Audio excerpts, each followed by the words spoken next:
Galaxy S23 doesn't support Android's seamless update feature. Android's seamless updates allow Android phones to install the updates in the background and install them in a later reboot. The benefit of this feature is it provides a layer of safety, as you can easily revert back to a prior status since the update is installed on a separate disk. Also, it allows users to use their phones while the updates are being installed, which can be quite annoying. And then you know what ends up happening?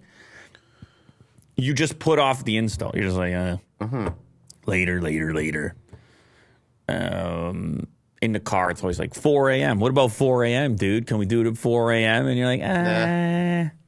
Seems I might need to go. I might need to get something at 4 a.m. Yeah. I don't know yet. This year, yet again, the S23 series has skipped support for seamless Android updates. I'm not really surprised by this because they've kind of got their own stuff going on with their One UI, and they probably want to have their own approach, I suppose, to updates. It shouldn't be much of a big deal because Samsung can easily ramp up the baseline 256 on its flagship devices. Moreover, it can shrink the size of the Samsung apps since they'll eat up over 50 gigs of space on the S23 Ultra. Jeez. Oh, my God. Is that what the stock apps are taking up? Oh, yeah. Get out of town. Significantly more than last year's S22 Ultra. I wonder what...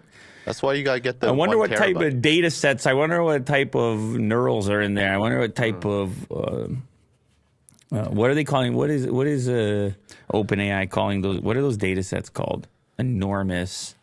Neural network? No, they're not. NLP? No, it doesn't matter. Anyway, no. So Samsung can do what they want, essentially. And they kind of always have, and I guess they'll continue to. They have been better with updates in general.